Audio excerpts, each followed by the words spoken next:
good morning, everybody. I'm Chair Barry Bialik, and I would like to welcome you to the November 3, 2022 Affordable Housing Advisory Committee meeting. We are meeting live, but this meeting is live streamed, and a recording of it will be posted after the meeting on the AHAC webpage, which is www.ashevillennc.gov/AHAC, AHAC, all capitals. Public comment can be received in person, can be emailed in. Thanks, everyone, for being here. We'll do a roll call vote to establish a quorum. Margie? Here. Scott? Here. Emily? Here. Andy? Here. David? Here. Chris? Here. Paul? Here. Tara? Here. Dewana? Not seen. Brian? Here. Babs said she was not coming. Mwena said she's not coming, and myself was here. So we have a quorum. Councilwoman Mosley let me know earlier that she would not be able to attend. She has other engagements. And then we have city staff joining us. Sasha, the Affordable Housing Officer for the city. And we also have joining us Kevin Lynn. Is that your last name? Yes. Thanks, welcome. All right.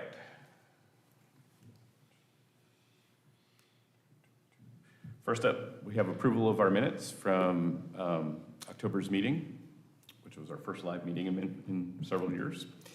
Has everyone had a chance to review? Do I have a motion to accept? I'll make a motion. Second on that. I'll second it. Sorry, let's see. I think the rules said I don't have to do. Okay, sorry. New rules don't have to do roll call vote. So all in favor, we just need to say aye. Aye. Any opposed? Good. Thank you. Next up on our agenda, we have our monthly housing data reports, which are linked as documents in the agenda.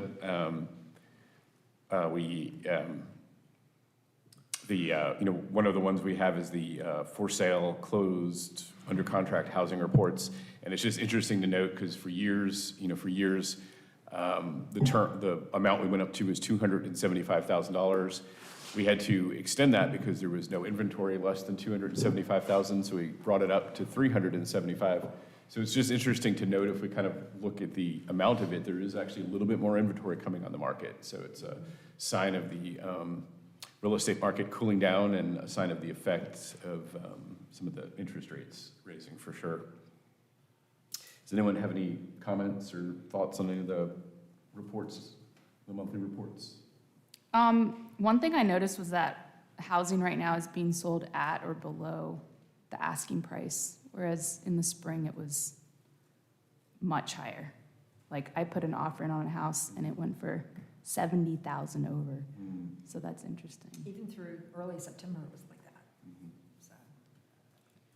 Yeah, I think the thing not to miss in that is that cost is actually probably still higher when you factor in the cost of financing. Right? Yes. So we really we're kind of watching the wrong thing now because housing costs are two-part. It's the cost of the unit plus the cost of the financing for the unit. So when you're thinking about homeownership, you're probably still paying more today for that unit, given rising interest rates. So right now we're at 7.5%. Yeah, that's a good estimate. Rates haven't come in today. Things are so volatile. But yeah, the Federal Reserve moved up another 3/4 just yesterday officially. So that 3/4 was probably already baked in the market because mortgage rates are market rates, not prime like the Federal Reserve federal funds rate. But yeah, 7.5 is a pretty good estimate for a 30-year fixed. ARM programs may be in the 6s. I thought it was interesting looking at the for sale list, 26 Broadview Avenue, which is a whopping 336 square feet. It's a small one-bedroom, one-bath modular home. I think it's in the Oakley area, and I was just taking a look at it. Interestingly, the reason it's so small, it looks like it's a fairly standard-sized lot, but there's an aquatic buffer behind it, so it's in my mind, a pretty creative way to still get a little teeny bit of housing on a otherwise, quote-unquote, unusable lot. So Still right about $600 a square foot though, so better have some nice finishes. Yeah, I remember when that lot was for sale. But yes, it's very true that even though, you know, the market is like, it's in a transition, but you know, still following the amount of real estate listings that come on and the amount that go under contract each day, it's still pretty in balance. It's not like we're finding small, like, it's still pretty in balance, like the amount of houses that go under contract every day is very similar to the amount of houses coming on. It's not like we're not watching the inventory increase yet. Like it's increasing a little bit, but not to what would be considered healthy yet. But yeah. So Alan Tate and Beverly Hanks here in Asheville, the president of Alan Tate has said that Asheville and surrounding areas are not going to see the same dip as every other larger metropolis like Raleigh or Charlotte or those, because we're insulated and because there's so many people coming here and the desire to live here is so great and it's not job related. So we're not going to see the kind of, you know, same situation that we will in Raleigh and Charlotte. I think that's reasonable to expect. The analyst for the National Association of Home Builders believed that we may only see nationwide a 5% reduction in values, which would seem to point to that maybe we wouldn't see one at all here. Yeah. But then that just amplifies Andy's point that how it impacts, how the rise in interest rates impacts the affordability of housing. The prices just stabilize, but interest rates double over what they were a year ago. It really kills anyone looking for a house. It really does. I was playing with I was using the city, you know, and I'll bring this up as part of like the calculator that we have on our website for determining homeownership affordability. You know, it's based on a kind of a fixed, I think it's a 5% interest rate right now, which is, so we probably need to see about making that like a movable, I know we've talked about that, but we probably need to see about making that a little bit more dynamic. It is movable. You can select an interest rate on that calculator. Oh, okay. I was just It looking at just this morning. defaults, Oh, okay, defaults okay. somewhere, but Okay. you can change it. Yeah, so I was looking at it this morning because as we're having a discussion in this meeting about housing trust fund and about what the, you know, like what the per unit subsidy really is, you know, might need to be, and I think it's like, it's very valuable to do some, using that calculator, doing some true case studies on it. Because if I was I was using that calculator just as a simple example as to what the subsidy would need to be now. I kept basically upping I set the interest rate, I set what the average purchase price is, you know, let's say 325,000. And then what I kept doing is upping the down payment until it got to the 30% of income level. And the subsidy is like, I mean, I think in one of them I did, the subsidy was about 120,000, 150,000 per single unit.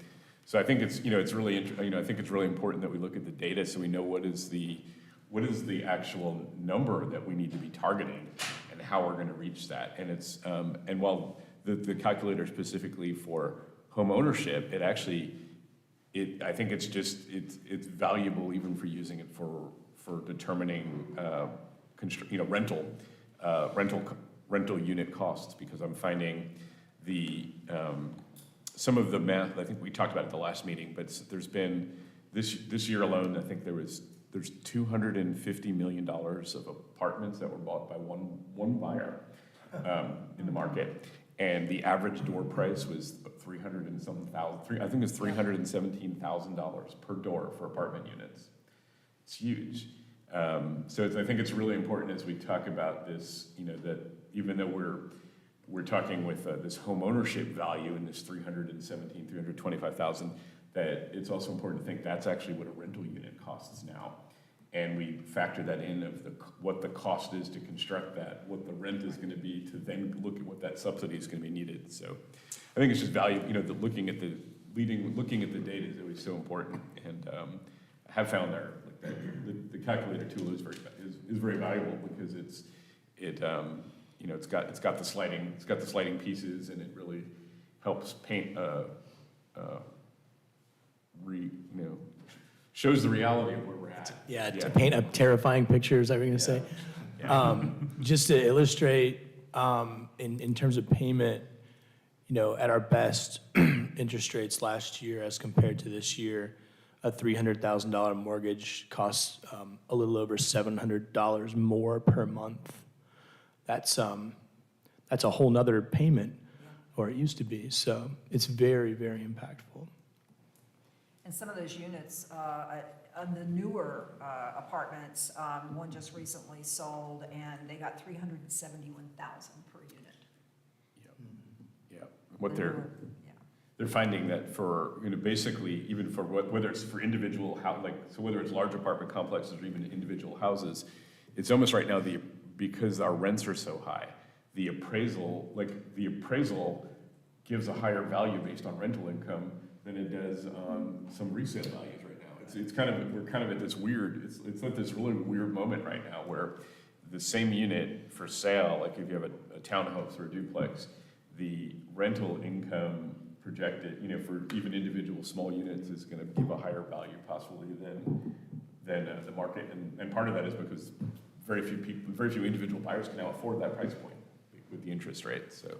Yeah, sadly, our many local folks who are competing with cash buyers unsuccessfully in so many cases are now there's not even the competition. The cash buyers don't even have to compete with our local folks getting loans because it's not affordable for them anymore, so. I think I saw where, in the paper, it said that 40% of the sales for Beverly Hanks and Allen Tate were cash. 40% of their sales were cash buyers and didn't even have to worry about, so that's, They don't care about interest rates, do they they? don't care about interest rates, no.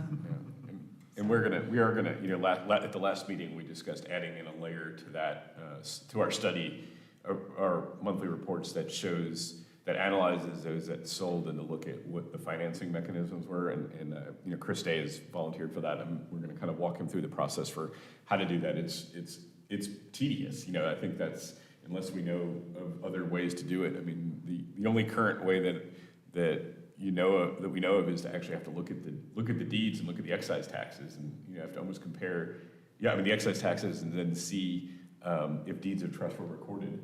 I mean, it's not an easy public thing to determine once a house transfers. I mean, it's easy to determine the price, but if there's a financing on it, the only way to do it is to really do the deed research to see if it has a deed of trust that was recorded at the same time and what that amount was.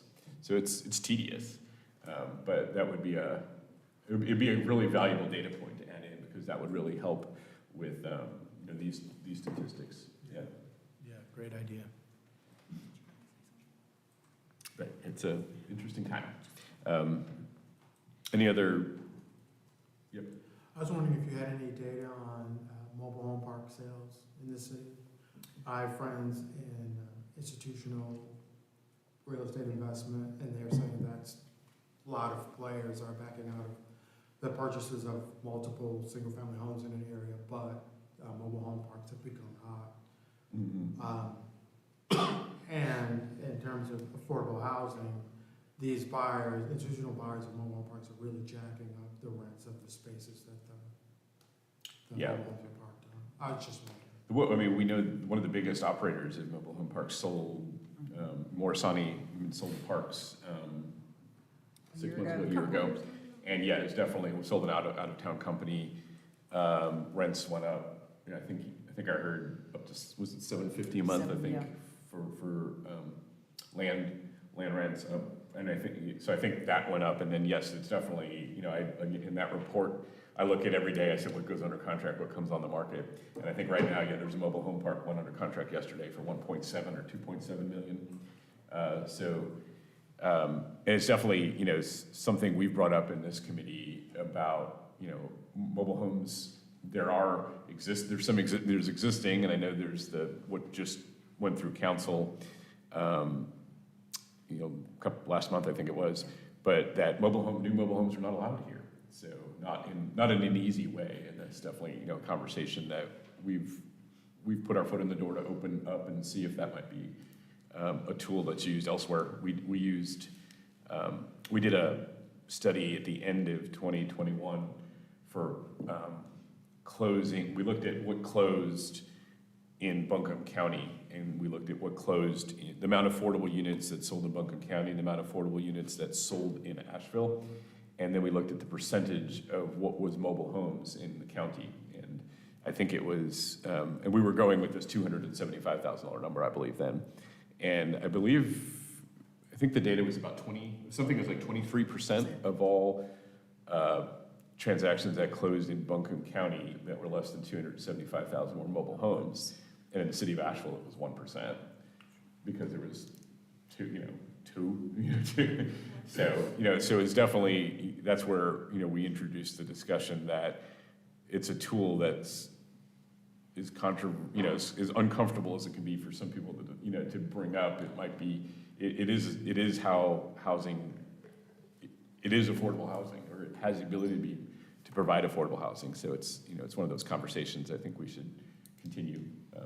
But yes, to your point, yes, it's there's definitely one I just even saw yesterday, like I said, went under contract, mobile home park, 2.75 million. I see them come on the market one day, get under contract the next day.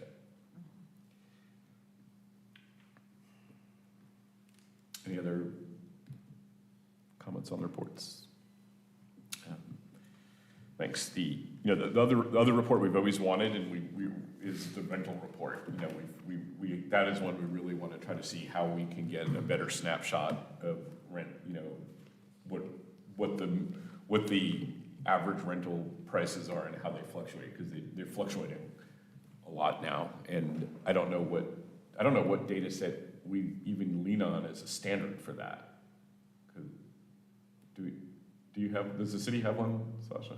No, not that. I mean, we have the Bowen report, but obviously that's like now Yeah. almost 3 years old. So. Yeah. And I think the chamber gets an annual report every year that they do for housing, but it's once a year, so it's just a spot in time. And you have to really pay for all that information, and it's very expensive, so.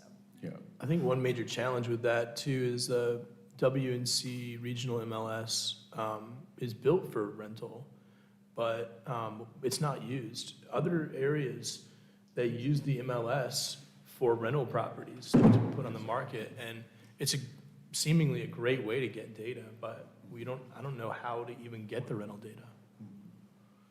Yeah, I think that there's so many of those apartment complexes use their own in-house rental teams, so it never needs to go through the MLS. But I think the going number, I think now, when I hear a 2-bedroom unit, market rate is probably 16 to higher. 1,800. It's almost like that's why we don't even. I wish there was some standard we can say this is at least what we're pegging on, because I think it's like I've seen the 1,600 number, but then the reality I hear from employees is that it's probably more in the 1,800 to 1,900 for 2 bedrooms now. Maybe I'd say even more. Even Yeah. more, Yeah. you're closer to over 2,000 for a Yeah. 2-bedroom, 2-bath. Yeah, I Yeah. agree. So We're talking about fair market, yeah. the updated ones that I have from HUD, it has a 2-bedroom at 14, 3 at 19, and a 4-bedroom at 2.4. But that's HUD, not market rate. I think we're talking about market rate. Fair market Yeah. rents. Yeah. Well, that's highlighting the gap between what the market is currently and what HUD's willing to reimburse at, which Yes. that's what creates one of the Yeah, problems. that's the problem. When you try to put people into units using vouchers, that's what's available, and yet Yeah, the this market is might have like a definitely $400 gap per month. So if you're a landlord, do I take $400 less for the security of a HUD rent payment, or do I take $400 more? Yeah, and I think that's, as we, kind of again, looking at the data, when we look at what is the gap amounts we need to be looking at, I think it's important to have that all in mind. Okay, if the average rent now is $1,800, doesn't matter if it's 100% AMI, 80% AMI, that's what the rent is. And if units are changing hands at $317,000 to $350,000 a unit for an apartment complex, means they're in the long term counting on that rental income to be $1,800 to $2,200 a month for it to be a worthy investment. So I think it's just watching that data and watching how if someone's forecasting and purchasing something for like 300,000 per unit, they're counting on that rent going up, not down. And that's the units available. Again, whether it's to someone who makes 60% or 100% of the income, it just means they're paying more of their percentage of income towards their rent. So I think it's just it's watching where we are and watching the sales and the really helps forecast a little bit for house costs, but also where rent's gonna go and how we're gonna create the subsidy amounts needed to meet that, because it's pretty huge. All right. Thank you. Next up, in our new business section, we've got a discussion about housing trust fund policy adjustments. Sasha and Kevin, take it away. Yes. Thanks. Thank you. So I'm going to go through a quick presentation. But then really, what I'd love to do is go through with you all the redlined version, kind of just go through the document and get your comments on it, if that makes sense. So this is just a summary of what we've been working on, and you are always our first run, right? So we come to you, then we go to HCD, then we go to council. So welcome your comments here. So yes, we are, as you all know, we've been talking about housing trust fund revisions. Basically, just a few key takeaways. We are changing the caps on funding amounts. We are cleaning up some of the language regarding information and documentation, some adjustments to numbers in the pro formas, and some adjustments to the scoring rubric. And the other big thing we're doing is we're trying to align with the Buncombe County funding cycle as well at the same time. And some of this is in response to the market changes that we're talking about here. The policy was last changed, well, actually, I'm going into my next slide. So the Housing Trust Fund was established by council, and that should, in 2000, and started loaning out money in 2001. And the policies changed over time. Last major changes were in 2018-19. In the past, the Housing Trust Fund was on an annual cycle, but then it went to a rolling basis at some point, maybe in the late teens. And we're kind of experimenting here, a pilot, if you will, of going back to an annual cycle with a possible, with some possible exceptions to that. The city allocates $500,000 out of our general fund every year. So for a very long time, the Housing Trust Fund has not been that big of a fund, right? So when you look at the older loan amounts, they're like $140,000, $300,000, smaller amounts. The city took $5 million of the housing bonds money back in 2016 and put it into the Housing Trust Funds, and we've talked about that a lot. So that was a big infusion of cash. And we've just, as you recall, asked council to reinfuse another $6 million into that. So just through some very general research, what we have between 2001 and 2019, the loan or the fund has loaned approximately $15 million and produced about 1,300 units, which is about 11,000 something per unit when you do the math. Current uses, just for those of you, we're all at different knowledge levels here. So you can use it for construction of housing for sale or rental, including land acquisition and hard costs. Conversion or adaptive reuse of existing non-residential structures for housing. Purchase and rehab of existing substandard multifamily housing. And purchase and rehab for conversion to market rate, to affordable. Manufactured housing and modular, and then down payment assistance loans as long as loans are not forgiven. Those are the current general guidelines of the Housing Trust Fund. Some of the restrictions, in addition to that, you can't apply to rehabilitate your own home. So it's not an individual-based kind of thing. That won't change. Minimum of the 20% of the project must be affordable. There's a current restriction in there that if a project comes through, like the zoning process, and pledges a certain number of affordable units to city council, let's say in a conditional zoning, and then later on you discover you have a funding gap, you're not supposed to be able to come back unless you do more above and beyond. That's problematic in this market right now. So currently, it restricts rehabilitation of single-family homes and duplexes. Obviously needs to be located in the city limits, and pre-development expenses are not an eligible use. So why are we revising this now? Because market changes, have made some of our funding caps unrealistic. We want to add some underwriting criteria to help us with the process, and we're aligning with the county cycle. So this is just very general. So we're talking about removing the $1 million cap on requests and instead using a benchmark of 10% of your total estimated costs as a cap instead. Oh, my notes are up there, that's bad. Sorry about that. So basically, also I should tell you, Buncombe County right now has a guideline of 10% of your unit costs are eligible, or is their cap, but if you're a 4% tax credit project, 20%, you can go up to 20%. When we did some math with a local nonprofit, we talked about like, well, what would 20% of your project cost be? It was like $4 million. So then it was, 20% could just wipe out our whole fund for one project. So I feel pretty comfortable with this 10% number where we are right now. So if we could go back to Sure. Lee Walker Heights or Maple Crest, roughly for the whole complex, it's $32 million to Okay, build. So if you took 10% would be 3.2. 3.2 million, so that's just. Yeah, some so we did numbers. go over that. We were at like, I think 4 point something. Right, But some of that money was actually helped on our site as well, so yeah, but that gives you. maybe some- we were some close, real- maybe we real were life about right. numbers, yeah.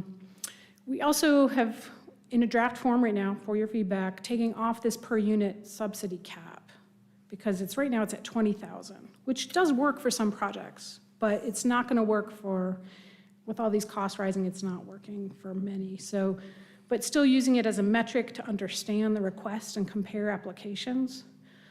Charlotte right now, for a project that has no city funding, their per unit subsidy cap is like 35 or something like that, just for a metric. And it's flat down there. We always had to run. And then adjustments, to the scoring criteria, you'll see. Well, when we go through it, you can see what I mean there. And also, we're adjusting some of these numbers to make sure what we're asking for is in line with NCHFA. So that just is kind of common sense, right, for tax credit applications. We're trying to make this easier for applicants, that you come up with one set of information, you can give it to the city, the county, and NCHFA. We're not making folks contort their data, which we did get feedback that people were doing that with like our pro forma. So scoring criteria changes, like I said, per unit subsidy changes.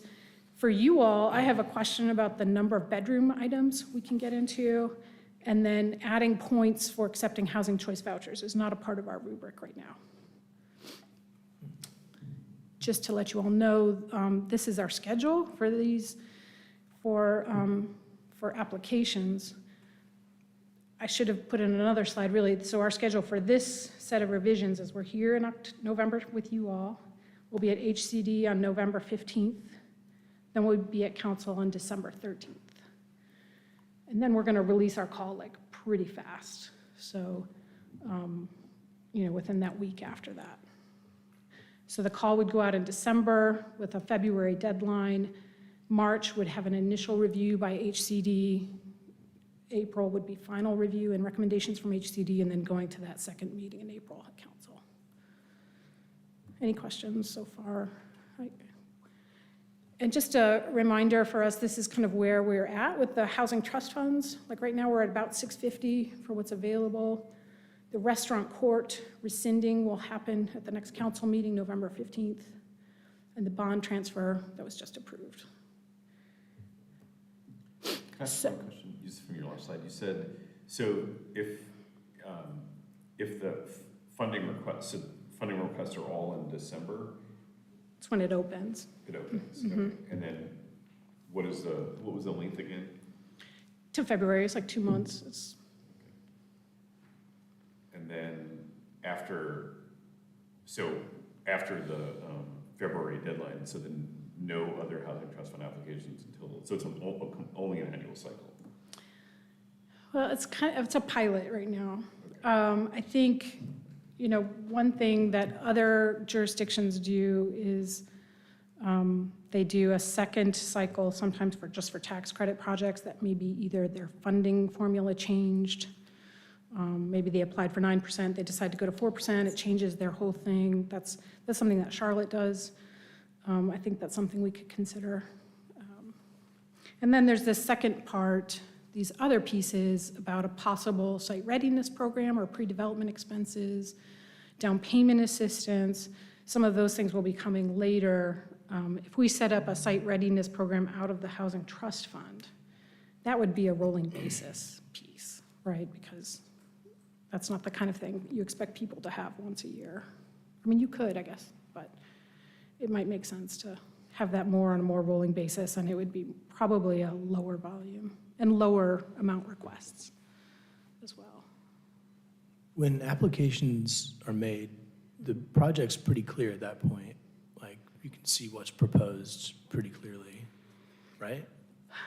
Yes and no. So that's an interesting point, and we can get into that in the red line piece. Asheville does not require, or has not required you to have all your planning permissions in place, which some jurisdictions do. They want you to have all your zoning in place, which for a big project is like a 4 or 5 month process. We do see projects doing them concurrently a lot of times, because if they are applying for tax credits, which is on a very similar timeline to this. So I talked about this with a couple nonprofits, but so if you're, like, let's take Deaverview, for example.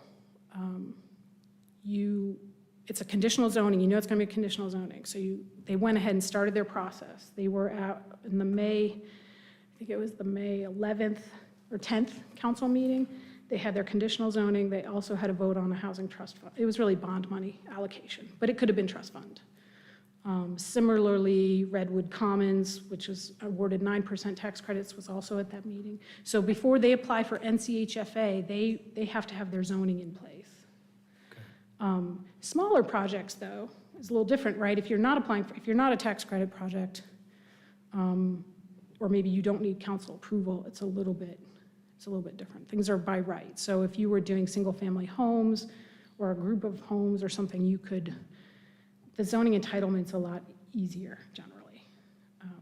But we don't require it to be in place. We've added some things in there that we want to make sure that they're solid ideas. We've had some projects where they've gone through this process, they didn't touch planning at all, and then because I was on the planning side, I can tell you, we were like, what? Like, no, that might not be a great placement of that use. We want to support affordable housing. Planners want to support affordable housing. But sometimes we know that there's going to be difficulties with the neighborhood, or we know there's going to be, something like that. So we kind of want to try to balance this thing. And we can talk about that more. It strikes me, though, you bring up small rehab projects, that the annual cycle doesn't work very well for that.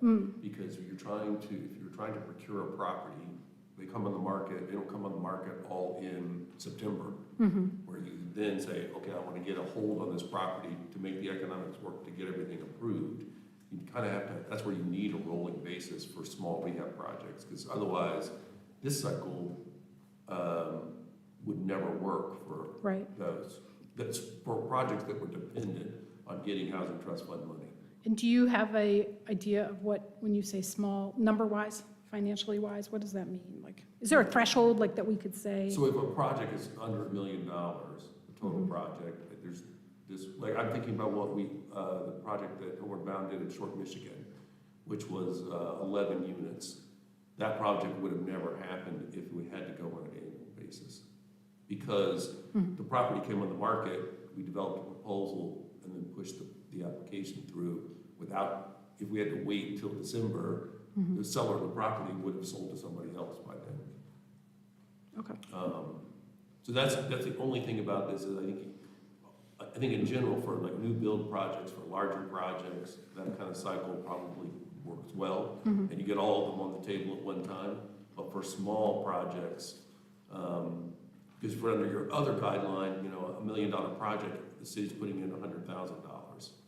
So I just think it's a question of whether you allocate some money for that, or you let that be, happen on a rolling basis. Right. Although a way around that, I mean, the way we had used the Housing Trust Fund award for site acquisition without the sites identified, and just said, we're gonna buy X number of sites with this for, rehab or new construction. Okay. And so that, we could have done something like that on a cycle, and the same would go with a project like Shore, Michigan. If you knew you were gonna do this kind of project, Right. but you didn't have a site assigned, you could still come in on an annual cycle for, I'm gonna do X. I mean, Sasha, would that still be allowed under the revisions that you're talking about here? I mean, because that would get around the Then you're rolling. committing funds to like an unknown Right. piece of property. Yeah, Yeah. So it's saying, I want to go out and buy 4 single-family homes and divide them into duplexes, but I don't know where they are, how much I'll pay for them. I mean, the balance on, it seems to me, what you're balancing in a rolling cycle versus a once a year is, this gives you the most flexibility. A rolling cycle gives you the most flexibility for a small-scale developer to say, I found a great project and I want to do it, Right. would you fund me? On the other hand, it cuts out the ability, or it limits the ability to look at multiple proposals at the same time and rate them on, so there's a lot of priorities in the existing housing trust fund and in the revisions that are being proposed that, where we'd like to say, well, we'd like to, give priority for projects that are using a lower subsidy amount. Well, we don't know that if they're all coming in willy-nilly all every Absolutely. year, so, that's the juggling act. Yeah, I mean, I like the annual cycle because you can say our criteria set like a minimum criteria bar you need to get over. But if you got 5 projects that go over and you can only fund 3, which are the best 3 to fund? Yeah. I just think it's when you get into smaller projects, people would just not bother anymore. So would it be possible to set a cost cap for, I mean, that's what I would do. Projects over at, X size request go on the annual cycle, and smaller scale projects you can submit on a rolling basis? Would that thread the needle? Yeah, sounds good. It seems like some hybrid would be nice. When I just think about, think of some of the Housing Trust Fund applications and awards over the past, I think over the past 4 or 5 years, and how many of them have not happened because of whatever reasons, like whether this developer couldn't do this, or they couldn't get zoning righted for ADUs, or this person didn't have, So if I think of that, like the percentage of ones, it's a really good percentage that didn't happen. So like how do we create some kind of pool so that money, so that can get reallocated without having to wait for our next funding cycle? I agree with you. I think it would definitely favor this cycle would favor large projects and hinder smaller projects. And policy in general has kind of favored larger projects for a long time, right? Correct. So- Yeah, I think in general, when I think about Housing Trust Fund, it always feels to me like it's the most flexible program for upfront funding for affordable housing that we have, right? It's local dollars, it doesn't have federal restrictions, it doesn't, so, if we want to find ways to incentivize innovative, small-scale solutions, this is the tool that we have to work with, it feels like. So I would just encourage us to make sure that the tool does what we want it to do. That's true. so Barry, if it would be okay with you all, we could start going through this document. Sure. Instead of me standing up front, so I can take notes, and we can just talk through these. I didn't want to do this all in a slideshow. So under eligible uses, speaking of rehabilitation, we're kind of amending this and would love your feedback. Instead of having it just single-family and duplexes being ineligible, having those eligible for rehab, purchase and rehab, but having some set of minimum project size. Because And this is on your laptops if you want to get into the materials folder under Housing Trust Fund, it's there. And I picked 4 as a unit after talking with the CLT a little bit. I don't know if anyone has any thoughts about that, or we can just keep moving on, so. I think that's a reasonable number. Otherwise, it's kind of, you're not really generating much in the way of. Any units. help, yeah. Right, and there's a certain, it's almost the same, not exactly the same, but amount of staff time for each application, so. Does it conflict with Luigi, though? Luigi is 2? It is. But, We could change that. sure. I mean, Yes, that's next, that's in a few months. I mean, is the minimum of 4 just, I mean, is it, I don't know, if you had 4 separate applications of a single unit, is that, it's just, it's not a, That it's doesn't not a seem- workable, It just doesn't seem to make sense, right? I mean, to me. I mean, I guess it just depends if you're, if you're trying to get, incremental one-offs for a cumulative greater number of units, but I mean, to your point, it's the amount of work that's Yeah, required. the for staff that, time, the so. staff load is significant. It's 4, meaning the project is 4 units, or there has to Right. be 4 units affordable, so it means it has to be at least 20 per, at least, Oh, I see. yeah, I hadn't thought about that. Yeah. I was thinking Yeah. at least 4 units. yeah, because it's a big difference, 20% of 4 is different than, means 4 is then 20%. Well, if you need 20%, then your minimum's gonna be 5 by math, right? Right, then you have to have, You then have you to have have one one. affordable unit if you Yeah, have 5 yeah, units. yeah. Right. Which When it I rounds think up, that's the fine. numbers, yeah, I think yeah. that's fine. So- But like, so if the CLT though wanted to do 4 rehabs, Yeah. and they're all gonna be affordable permanently. Yeah, I would say you would want that to be 4 affordable units. Okay. Otherwise, that's a lot of time to spend It for is. like each, a 1 unit. I like how, But then you've got to have the money.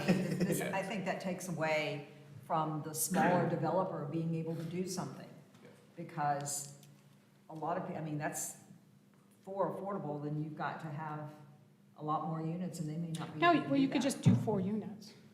They just all have to be affordable. They would just all They have to just- be affordable. Yeah. Affordable, but It just means like if the standards have been the 20% of units, that means if it has to be minimum 4, that means 20, pretty much the 20. minimum project size around that is 20. If you're doing Right. mixed income. Yeah, But if you're doing 100% affordable, yeah. then it's 4. But it's just, if we look at, like, if we kind of look at the filter from all of the projects that have come in over the years, the applications, that would mean most of those wouldn't be eligible into this. I think those condos were 10, Andy, your mixed build was Yeah, not 20 units. but it was 100% affordable. I mean, the other thing, this is, I think that 4-unit minimum, if I'm reading this right, Sasha, just applies to Rehab, single-family or duplex rehab. yes, So if you're doing that okay. use. Yes. Got it, it's got not it. clear, I don't think. Okay, yes. Yeah, I mean, that's So what it's I'm. not the other stuff. okay. I mean, that's what I'm reading it at as, is, it's essentially, it's sort of incremental preservation, or acquisition and preservation of naturally affordable housing. Yes, And I guess the only reason I'm sort of questioning the unit minimum is for a duplex, I don't know the frequency at which you're going to find 2 duplexes right next to each other for 4 they don't units. have to be next to or- each other. I don't- Okay, I so don't it's a care where they're cumulative. located. Okay, So it's not on the same parcel. It doesn't have to be. It's okay. just, we're talking about units, like, what's your unit count? Okay. Right, Andy?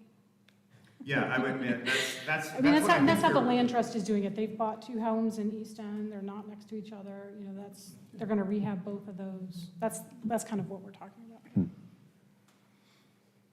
Let's keep going if that's Sure. okay with you all, because there's bigger things. So for this item around where somebody's already pledged their units, that you have to do above. So we're kind of, this is kind of a rule of thumb we used with the Reed Creek Greenway project that came from for Luigi. For the Luigi, they did above and beyond. They did some more units or a deeper affordability. I can't remember exactly mixed, but it was above and beyond what they'd already pledged because we sold them some land for that project. The addition here is an exception may be allowed for tax credit projects after tax credit approval. So we know that it's actually, a viable project. with funding gaps that are requesting additional funds. Does that make sense?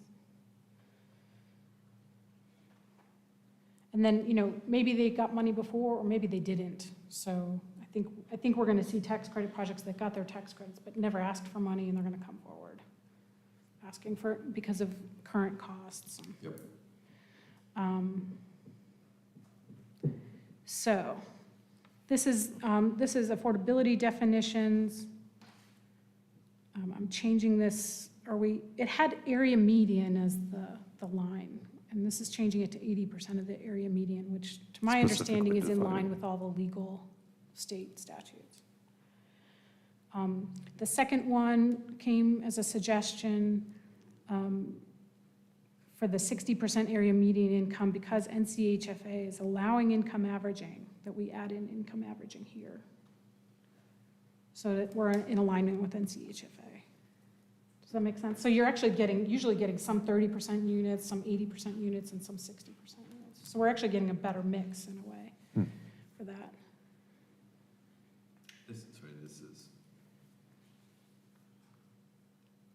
We're still in the rehab section, or? No. Now we're in affordability. Okay, so basically, we're locked, this is saying 80%, yeah, I think I read this last night, so this is basically saying 80%, there's no trust fund awards that can be done to more than 80%. Right. I don't think we can legally do it. That's a yeah, that's, I guess that's a question that will come up, that next piece is to, how? I mean, just legally do that, meaning within this policy? Or Within the state statutes, I've gone through, like, there's several state statutes, and I've gone through them with our legal staff, and the state says low and moderate income.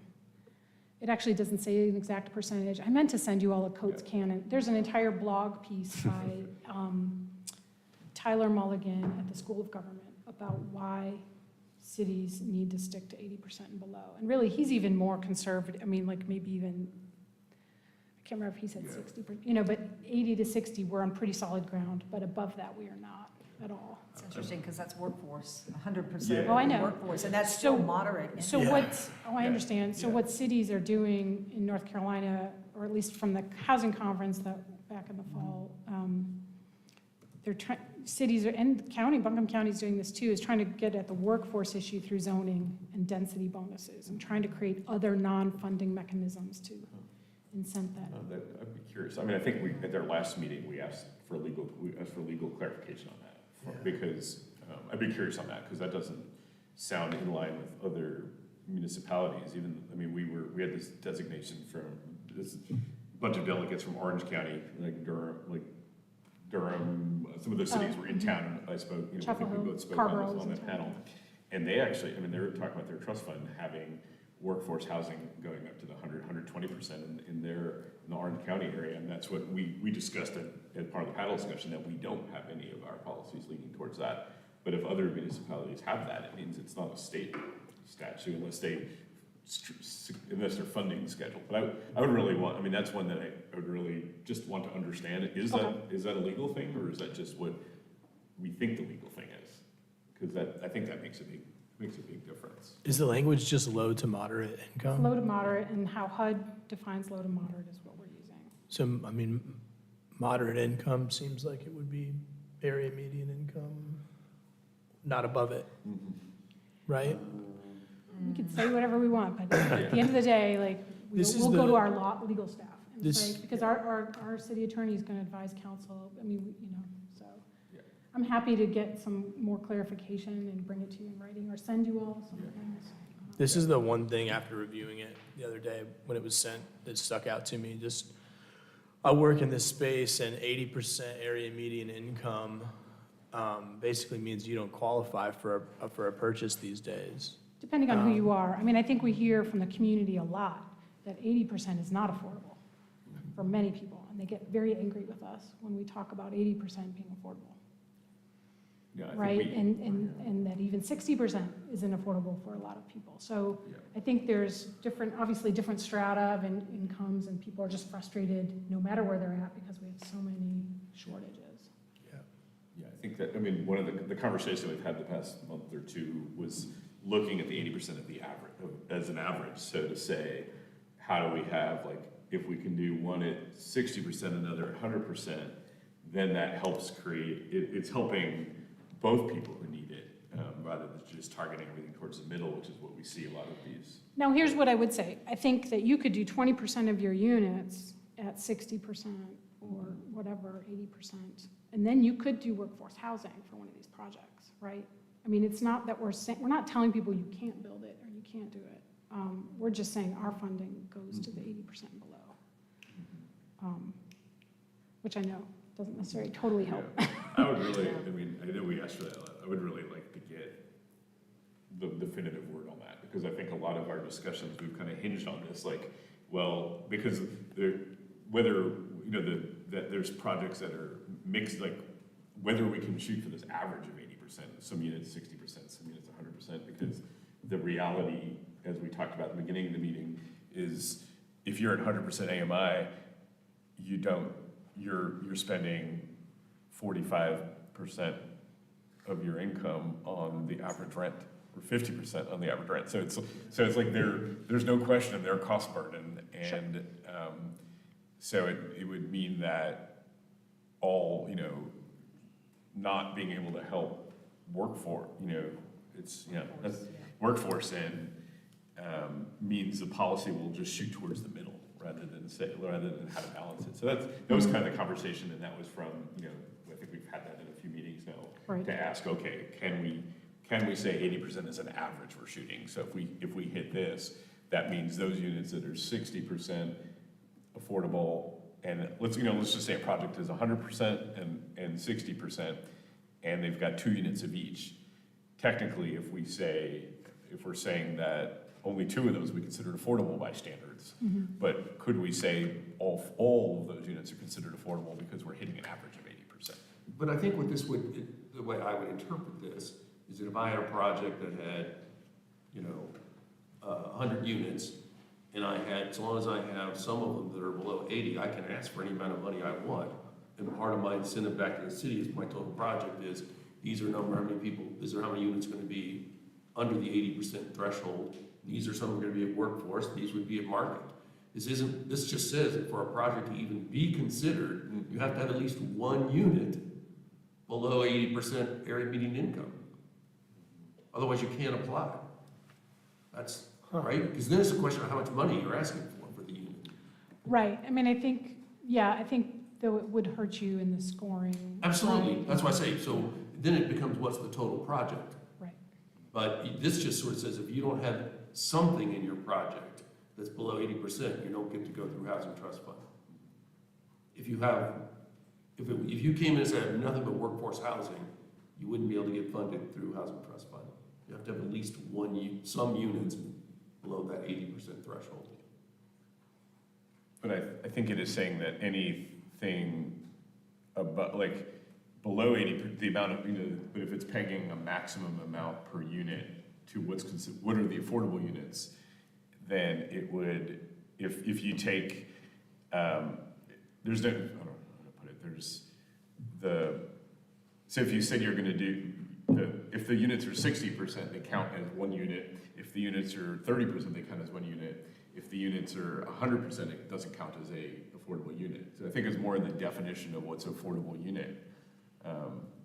Or it really comes back into what you can ask for an affordable unit. But just to make it clear, the problem legal's having is the low and moderate definitions. You can't go over 80%, right? So we would need to change that, I think.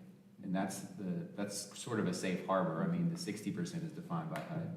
80% is not, but there's all these other factors. Right. But most cities, I think, if they use low to moderate income, are trying to stay under that.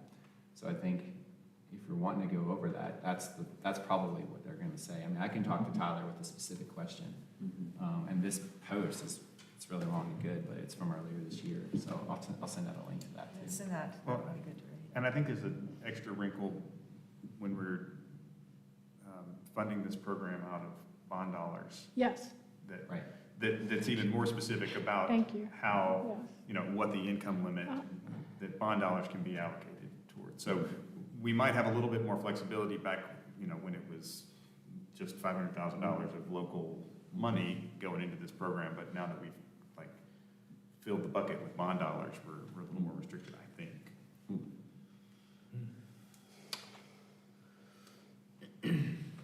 Yeah, I feel like it's pretty definitive, because I've gone over the statutes like twice with legal, and, but Not necessarily really fair to workforce folks, but I understand, yeah. I mean, it's definitely like, it's, with everything that's changed, our state statutes have not kept up, right? right, that's the problem. Yeah. The state statutes are not. And at the same With the time, when current the folks with the least market. amount still really need the most help. So it's a Absolutely. very, yeah. And unless we're making the pool bigger, making it possible to serve more people with the same amount of funds, just diverts funds from folks who Need it the most. need it the most. So, I mean, it's a real tightrope to walk. I understand the issue for moderate income affordability, but, you know, unless we generate more revenue, you know, unless we make the pie higher, as George W. Bush said, we're just spreading that same thing over more people, and Right. developers will always skew towards serving, you know, the ceiling becomes the floor in so many cases with these things where, you know, it's relatively easier to serve 80% than 60, so if 80 is the number, we build affordability around that. So we've got to protect our tools while we grow the tools. I agree. If we can move on, this is the maximum loan amount. This is where we're taking off I guess I didn't leave in the 1 million to show the strikeout, but it was the maximum loan amount available will be $1 million. So we took that out and put in, you know, will not be greater than 10% of the total estimated project cost. And then per affordable unit subsidy will be used as a metric in funding decisions. Any comments on that, or, because this is probably the biggest change, really, in a way. So I think where the trip in this would come, if someone's coming in with a 100% affordable project, they might want more than 10% of the project's total cost. Mhm. So can you give an example would be Fairhaven Summit? Aren't they 100% affordable? Everything is, They are. so I don't did know they what their ask? total, I don't think they never applied. Oh, okay.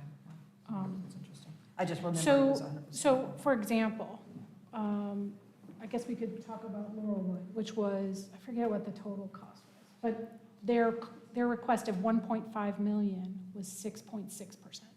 Okay. So I guess I'm talking about big projects. So I think your Yeah. question, the real question is like for smaller projects. Smaller projects Yeah. is where it kind of comes back to if you were Right. just taking $1 million property, turning it into 4 units, does 10% give you enough juice? So you might could just put in the 10% in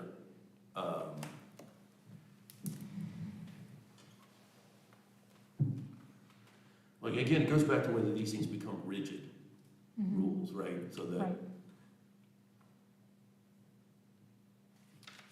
whether it's a will not or it's a preferably less than.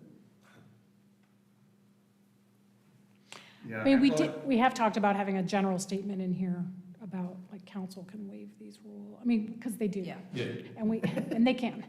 So, I mean, that's fine. I mean, I think that as long as there's an out for smaller projects that come up, you just don't want to dissuade someone from, you know, some of these smaller nonprofits from going after.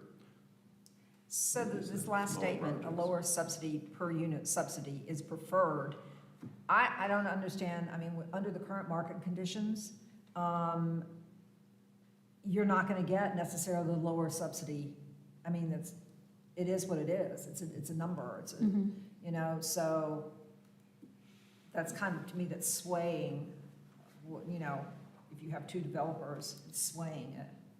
Well, we want something to sway us somewhere. I mean, right? I mean, we need some kind of guiding. We're going to probably have more projects than we can fund. And it's a question, do you spread your money really thinly, or obviously, or do you more fully fund certain projects? And so, Without looking at maybe what the project actually is, where it is, what. oh, for sure, what you look things at all it's of those actually, I things. mean, versus just looking at the subsidy amount. No, yeah, there's a whole scoring rubric that looks at all those other things. Okay, so I don't know why this, I'm Okay. just saying, I don't think this statement is necessarily needed.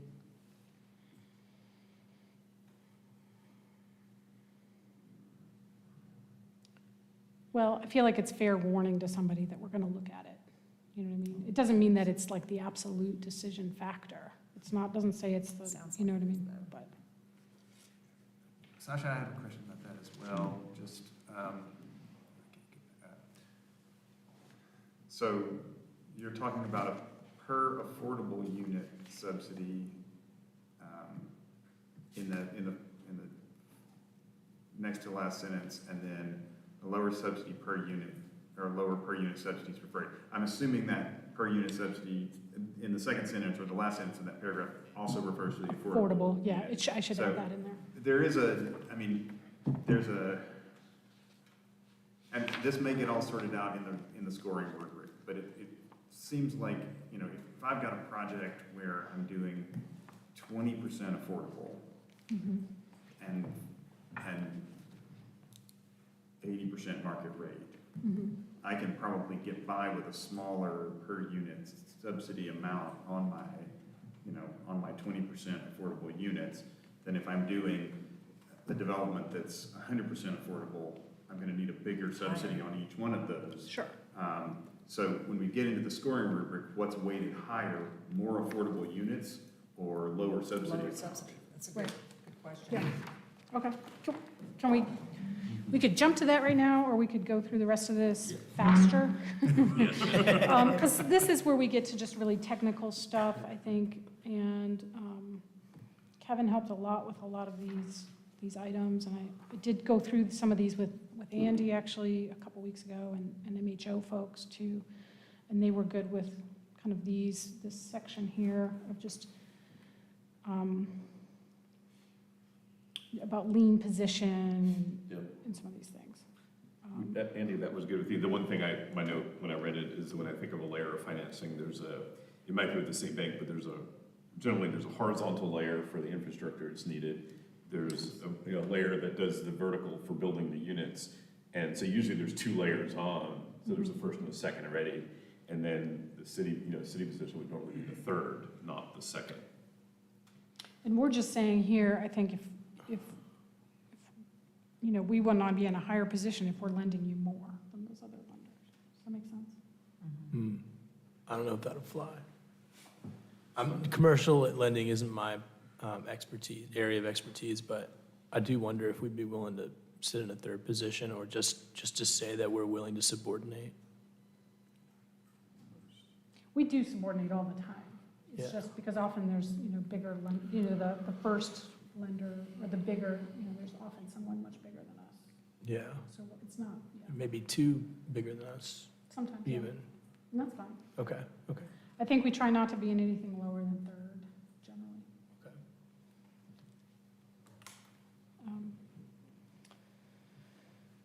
Special terms.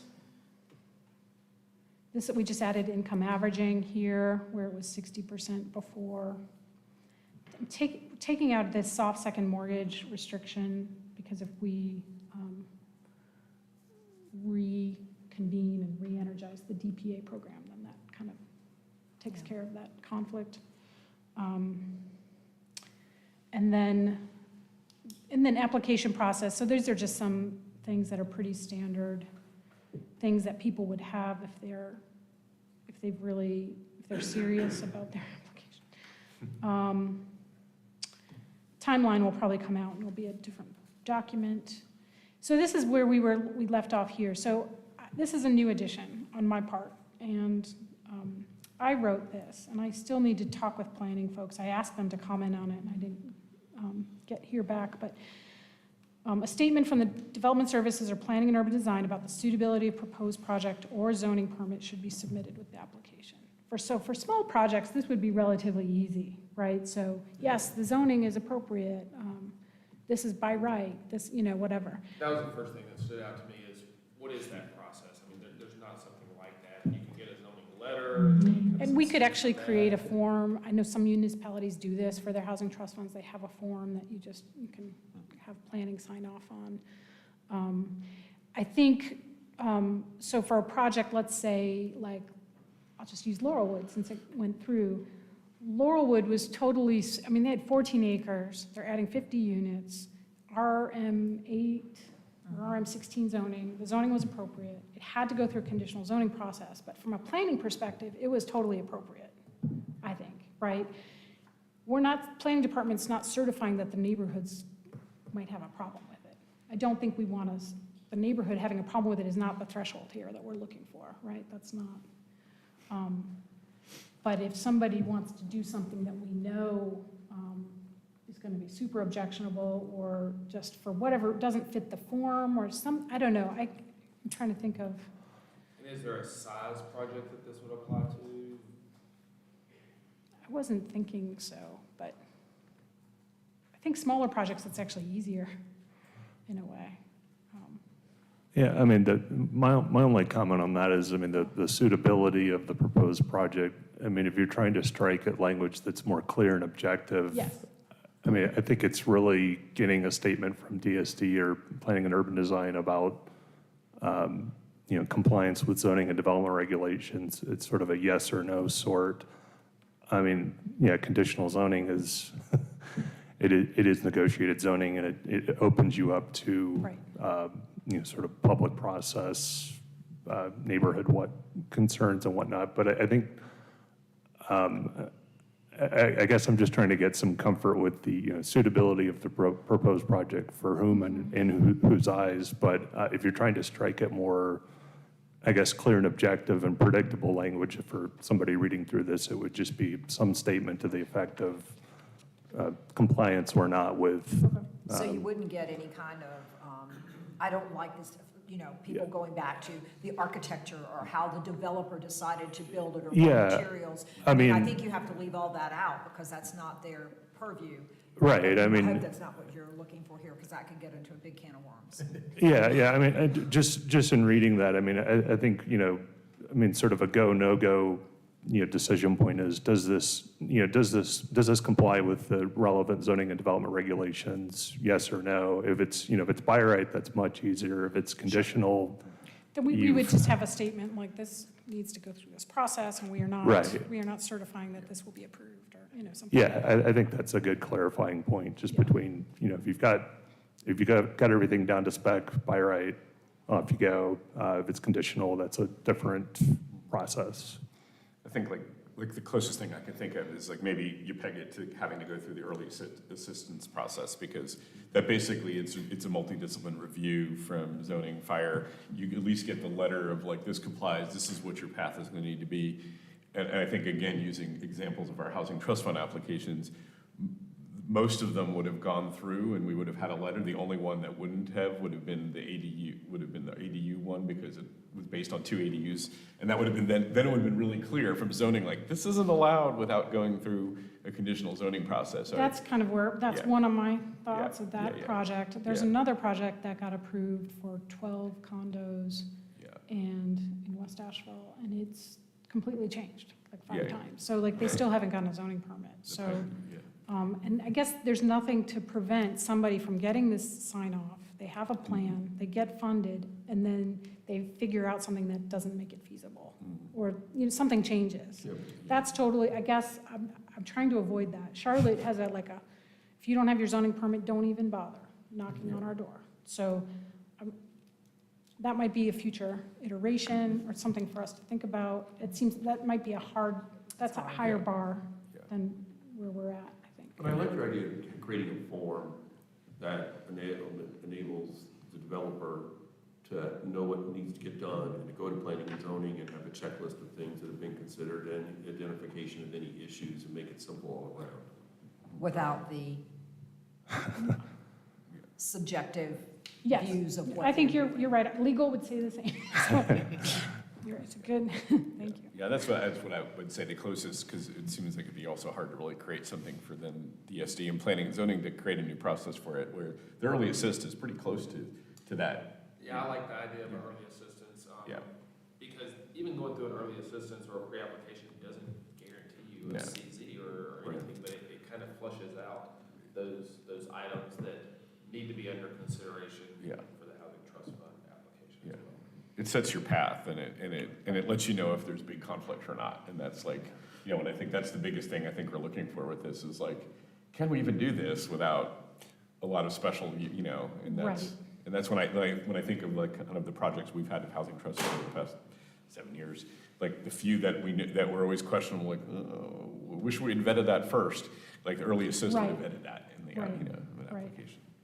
I mean, maybe a pre-app, I can't type in this, a PDF, maybe a pre-app or early assistance is also a checklist item or something. I don't, Yeah, and just again, to speak to, having something that's clear and objective or, building predictability into the process, I think is important. Yeah. Yeah, I just look at also trying to put work on another city department, which is lost, like the I majority of know, their no, staff. I mean, this is the kind of documentation that planners are used to doing all the time anyway. But Okay. we can make it easy. And we did have a big project that didn't realize they had to do a conditional zoning before they applied. And so Yeah. there's things like that. This timeline, where does AHAC fit into this timeline? It's not really in your purview to review projects. I mean, you have. We've asked for it to be, Yeah, I think it is in our, it is in our purview. It's not in the it's not in your charter. it is in the charter. Sorry, are you asking specifically about changing this policy, or do you mean reviewing applications? Yeah, I mean, I just see that the recommendations are being made, and we're here to make recommendations on 2 years ago, we asked to have, policy and to projects. be able to see those projects that were coming up and just, for us to take a look, because we consider ourselves experts in the field. And so we would, before it went to HCD. Well, I think there's a difference between taking a look at something and making recommendations. I mean, you know what I'm saying? Like, I think, Yeah. I don't have any problem with you all looking at applications and just giving your feedback. It's a whole different ball of wax to have this committee voting on them. And you've got, I think we have. We've specifically made recommendations on projects in the last year. Yeah, essentially, I mean, it's like, I get it. It's, because we're not, the way our charter of our committee, we're not like a planning and zoning where we're like an administrative, I think that's the term, we're not an administrative board that votes yea or nay and decides if projects move on. We're more an advisory to a subcommittee of city council. And it's kind of based on our relationship with city council, what they suggest, or HCD specifically, what they kind of send our way. and advisory just to city council. And the four things that, I thought it was on your website, but it's like you recommend on policy. There's like 4 things that you all recommend on, and nowhere in there does it say specific projects. Well, it says to advise city leadership and staff regarding the investment of city-controlled funds. Yes, So if we're It's pretty clear. allocating funds to a project versus another project, I mean, the reason I really want to raise this, and it's been a sore subject around this table for a while, but, I'm hearing from elected officials that, the only people who turn out when a project is on the table for public comment are the folks who are opposed to a project, right? Meanwhile, we have a body of folks that represent our community who support affordable housing, right? And a seal of approval from this group, which is a city-convened group of people who support affordable housing, is a good counterbalance to the folks who are saying, No. it's gonna cut down trees, or it's gonna increase traffic, or whatever people show up to complain about. Like, I think there's a role for this committee to play in helping to create the conditions for our elected officials to support more affordable housing projects. But we have to look at those projects before they come through. I mean, the project that just came to council, we'd never looked at that as an affordable housing advisory committee. So there was no way for for us to say, which project are you talking about? this is the one, West Asheville, West that Asheville. modular or townhome development that was Oh. on council's and last agenda. Oh, I see. They Um, went And hard. it has no city funding in it, right? So Yes, but it was, So, I'm not disagreeing with you, but I'm I'm just just- telling you why I'm not really involved in that project at all. Yeah. Because there's no city funding and no, yeah. right, but it was a tough vote. Mm-hmm. Meanwhile, if we had talked about it, if we talk at project scale, level with this committee, then we've got a place for our elected officials to, hang their hat that, this project meets the affordable housing goals of the city, as a counterbalance to the folks who show up at public meetings to, you know, to say that a project doesn't. So, you know, there is a real advantage to the city's affordable housing advisory body weighing in at the project level.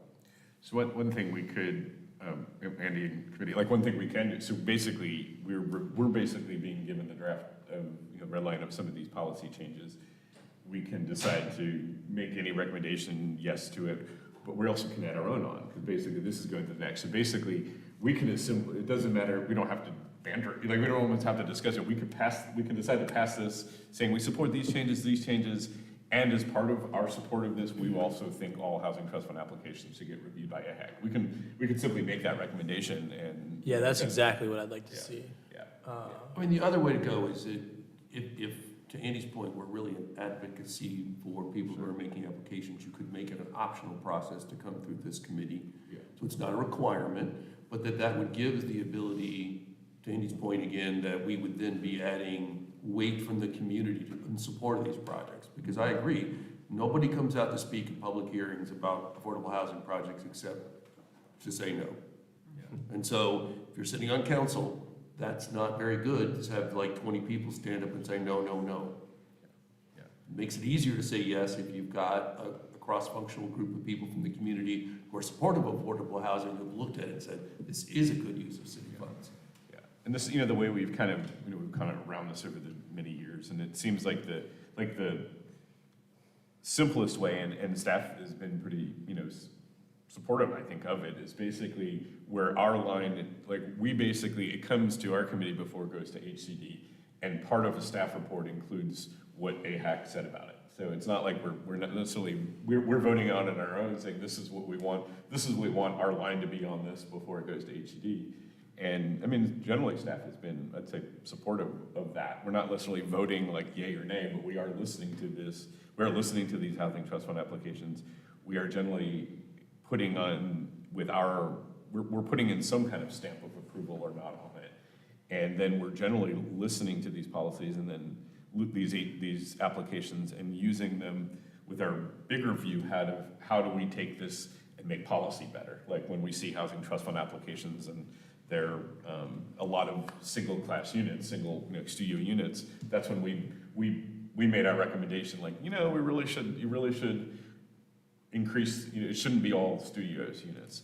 And that was one, even though we weren't any binding vote, before it went to HCD, the developer in that application adjusted their application, and they actually opened it up. So even though we're not binding, there is some kind of support level that we do put on before it goes to council, you know, the council subcommittee. It's just whether we want in this particular housing trust fund, you know, red line or whatever motion we're going to pass on this, if we want to affirm that, like, hey, we want these applications to go through AHAC for us level of support before it goes to HCD. So I guess my only question is, and you may not be able to answer this, Sasha, but what would be the reason not to, right? They come in the 17th. And it's reviewed by HCD later in March, so what would be the reason that we couldn't get the applications in and, you know, look at them, and obviously it's not a rubber stamp, it's just our approval or thoughts on it, so share. I don't have a problem with you all giving your thoughts on stuff. I think we've got 5 to 6 people on this committee who could have a conflict of interest on any of these things. I think, and maybe, I don't know if that's a good enough reason or not, but I do think that's a real consideration.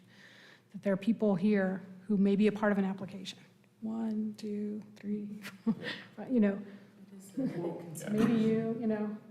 Recently, we brought up the restaurant court project, and we just discussed it and gave Right. comments on it. I have no problem with And that. I made no comment because I was working on that project, but still, we didn't, I don't know if we formally voted or if we just really kind of gave comments that passed. Oh, you did vote, actually, and Barry made it very clear, like, this is not normal. You were very good about that, about saying, like, this is not normal, we're voting, this is not something we normally do. And it was because the application was kind of tentative, like in terms of support, and you all really wanted to support it. I think what Andy's talking about is different in terms of advocacy. It is advocacy, and it's a little bit different, and then there's the whole development process, and is AHAC kind of involved in, you know. So each time a project comes up and someone's involved directly with the project, would we still have enough people that wouldn't be involved to be able to make a recommendation? I would say probably. Yeah, I mean, I think There are conflict of want interest people to policies. recuse. Yeah. Yeah, People sure. can recuse themselves or not comment or acknowledge the fact that they have a conflict. I mean, this is something that can be, I do think it also adds to the bureaucracy of the process a little bit if I say to an applicant, like if we had a rolling application for, or, some exception, then it's like, well, you also got to get a positive vote from these folks.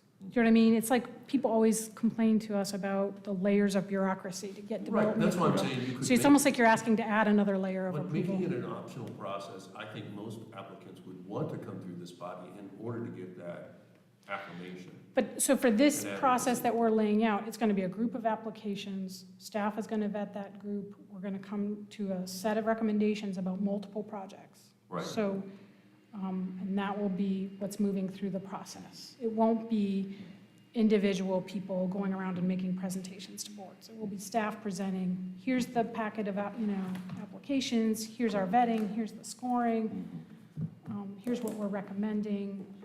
I could say this is what AHAC said, whatever. We could do it. I would present to you, like, here's the applications we got or something. That's it. That's the process, right? Yeah, I think it would be, Our weigh-in is on policy as it relates to the priorities, right? Right. And then staff takes it upon themselves to consider that as they consider the applications. Right. And so my question would be, especially being very new to the process, is knowing if what we're talking about now is an overstep. And being in an advisory capacity, is that what we're supposed to be doing as opposed to Right. overstepping that? it's a fuzzy definition in our charter. I mean, it is, it basically says we're supposed to advise for the fund, for the funding of funding. So it's fuzzy, it's always been this kind of, it's always been a fuzzy thing, so it's, whether it's, I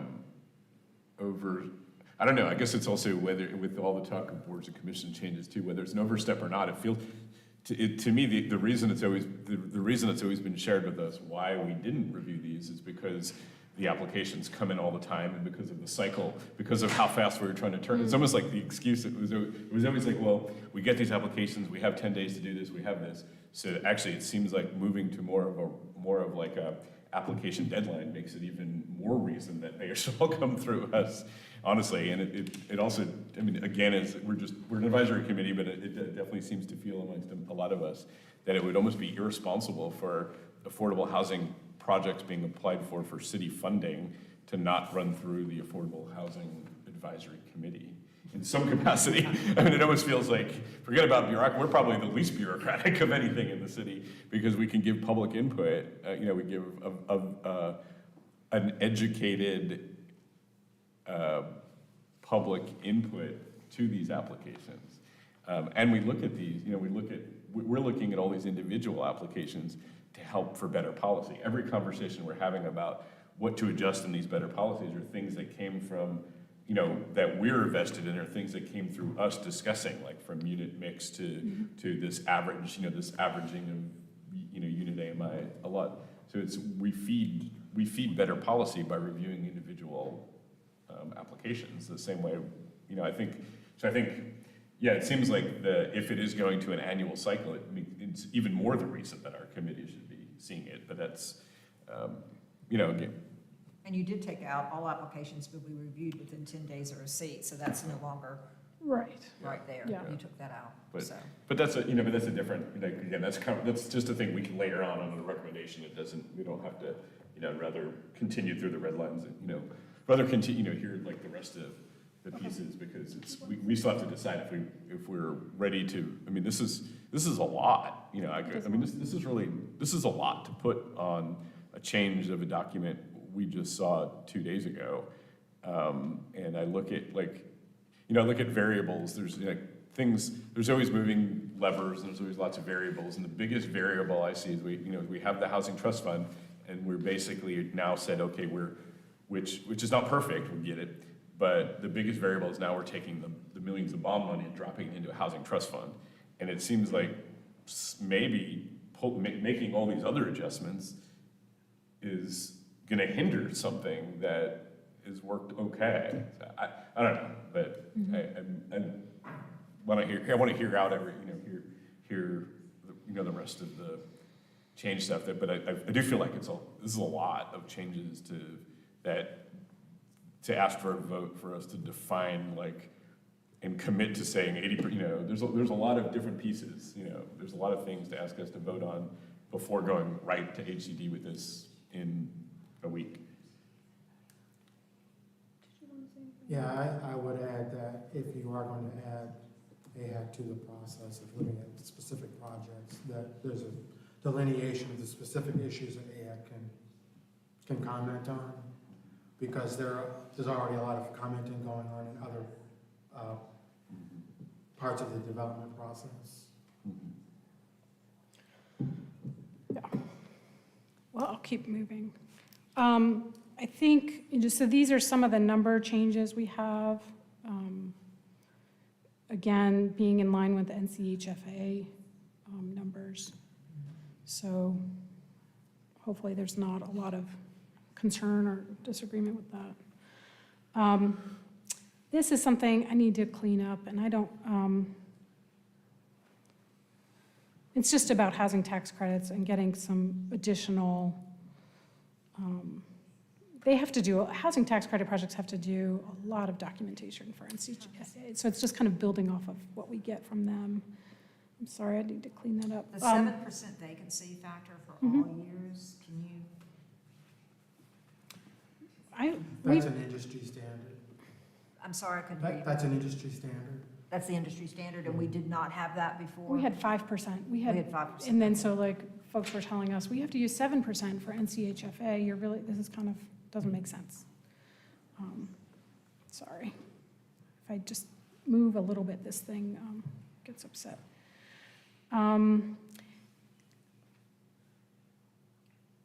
Zoning permit being obtained 2 weeks prior to closing, so that's closing of the loan. It's not approval of the loan, right? That's not council approval. It's like you've been approved, we do the underwriting, we write the legal documents, we do all these things.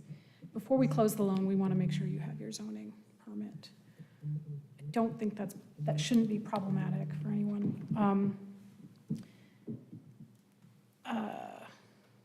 And then really, this is just kind of stating something that should maybe be obvious, is that if the project has substantially changed in terms of number of units, the scale, building types, location, that we'd ask you to come back through an approval process. Seems reasonable. We just, we tried to add some adjusting language in here, given the last case of doing land acquisition with loan funding, and just, just making sure that it's clear that those are allowable. And the rest of it, so let me switch to this scoring criteria. And this came late, and I do apologize. I'm not really keeping up. Let's just put it that way. So the scoring criteria has not been used for the last couple of years. And I don't know if that's big enough. This is in the folder, the materials folder, if you want to look at it there. So per unit subsidy was used as a priority tier, so for 15 points, and that's 15 out of about 135, 140 possible points. So I upped these per unit subsidies. I don't know if these are exactly right. Welcome your feedback. And we could, if you have feedback in the next week, I'm happy to take it. Just email me if you want to look at some of these things. Yeah. So we were just looking at schedules. As you can understand, the reason why all these things we're trying to land this plane, as they say, is to meet that deadline for the December applications, right? Because we want applicants to know what the rules are as they go to apply for this cycle. But we have been looking at calendars because understandably that these are a lot of changes, need some time to soak. and thinking about having these policies approved. So it would be the council date in December, trying to see if we can actually schedule an HCD meeting in December as well, which would allow this group also to have one more hearing of this on the 1st, right? So that would be the next regularly scheduled meeting of AHAC on the 1st, That's the retreat. which could be a retreat item. Yeah, that's a big deal. Yeah. We were trying to keep I'll just be honest with you all, we were trying to keep the changes minimal and not change everything. And so some of the adjustments are things we've been asked to do by affordable housing folks. But, So the yeah, per I understand unit- why it's, The per unit subsidy, I think, where do those number, I mean, I think it's way too low, way too low. based on current market conditions. Mm-hmm. I mean. And again, I think about the per unit subsidy in relation to the percentage of affordable units. So if it was 100% affordable, I don't think, if the per unit subsidy goes up, I don't think a project should be penalized. Okay. You know what I'm saying? But Yeah. if it's, I've only got 10% of my units and someone's asking for $30,000, they should get fewer points. So it's, some of these things are like a grid Right. rather than, definitive. Yeah, so let's just look at this real quick overall, and then we can talk, yeah, so there's long-term affordability and per unit subsidy are right now the highest scored items. And maybe this, if the retreat, this is the thing we focus on maybe the most or something like that. So long-term affordability, so the permanent affordability is in there, which might be a land trust or maybe housing authority or some other. Go back up for a second, Sasha, I'm sorry. Sure. So, Can make it bigger too. yeah, I'm just sort of thinking, okay, if someone's got a 30 to 50 year project, they get 15 points, but they're asking for $30,000, that's a total of 20 points out of that first top section. Versus someone who says, oh, I'm only gonna ask for $20,000, but I'll only give you 20 years of affordability. That's the same 20 points. That's what I'm like, well, which is better for the community? That point structure didn't give it to you. Mm-hmm. That's where the judgment factor would come in, but then that's not very helpful to the developer. And the long-term affordability, we talked about this earlier in the year, about the smaller developer that really cannot afford to Right. have 30 years. I mean, they can't do it, know. So it kind of, this is geared to the larger developer and not the person that's trying to do, 12 to 15, 20 units, something like that, because they may not be able to handle. Let me go through this, and then maybe what we could do next, not in the meeting, but between now and whenever, is run some test cases, That would be really helpful. which is what we do with other point Yeah. mechanisms. Population served, I did strike out that workforce piece just because of the legality. Yep. I didn't, I tried not to make too many changes here. Population served for rental projects. So here, actually, you either get the points for the home ownership or you're getting points for rental. So it's either or. So 50% and below is the highest, 50 to 60 and 60 to 80. Number of affordable units, so yes, it is definitely favoring larger projects. And I think it's partly we're trying to make the biggest impact. Right. Developer capacity, maximum 10 points. So if the developer's equity is greater than 10% in the project, 3 points. So these are different options, right? So 50% of the other financing's been committed, P&Z TRC approval already received, local development experience, and prior housing trust fund experience is 1 point. So I have a question, just, we can discuss it later, about local development experience, because so many of the developers that are in Asheville right now are coming from Yeah. Michigan, Florida, California, wherever, Texas. So I'm not sure that that's really, one that we can really sink our teeth into, because we don't have that many local developers at this point. I mean, just another example is one that got awarded, the Redwood Commons. Mm-hmm. Those people are not from here Yeah, at all. And you have it's- to start somewhere. Well, that's true, but I'm just saying, I'm Yeah. not sure that's even really relevant at this point. Okay. I think it would be really helpful that running, like using it as some examples of some recent, like over the past few years, some housing trust fund applications, running them through this scoring sheet just to see the difference. So it would help us show like what of the ones, it'd be a good comparison, like Yeah. these are actual projects that were funded, this is how they would score using this new rubric. And I have an example from a long time ago, but it's like 6 years ago. But it's a bunch of yes. projects and how they scored on this rubric, but, Can we use current ones? I know that's. sure, yeah, I Yeah. think that's more realistic. Yeah. I think we need to- Transit access, I think that's pretty self-explanatory. Property type, so this does favor multifamily over single-family. Number of bedrooms, this is, I'll come back to that in a second. Energy efficiency, multimodal access, which I don't know exactly the definition. I assume it means sidewalk and possibly bike. Greenway? Greenway or bike lanes, yeah. Percentage of the project that's affordable, so these are smaller numbers of points, and then bonus points, housing for homeless, housing for people with disabilities, home ownership for households earning 50% AMI or less. And then Kevin and I were talking about, should we be adding a housing choice vouchers, X bonus points here? What about the micro units? Looking at the size of the unit and if it's like, I don't know if this is, we've talked about having a large sum of money going to very, very small units. Some with shared kitchens even. Yeah, with shared kitchens. And we talked about that as, that was a lot of money that was given to that project. And is it really fair to other projects that are doing 2 and 3 bedrooms? And that was a Luigi, right? Well, that's true. That's true. It's not this. But it's a good question, though. I mean, it's not an unreasonable question, because that project could have applied for this. Yeah, they could. On the percentage of total project that's affordable, why such a small number of points? It doesn't seem like that would move the needle very much.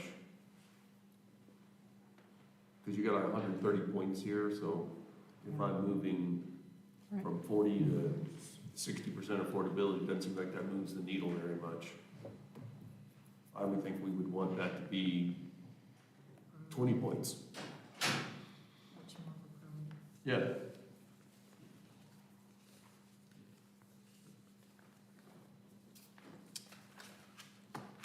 I just need to bring up, so it sounds like this might be on our agenda again next time, so just in consideration, so it sounds like we're not gonna vote on anything right now.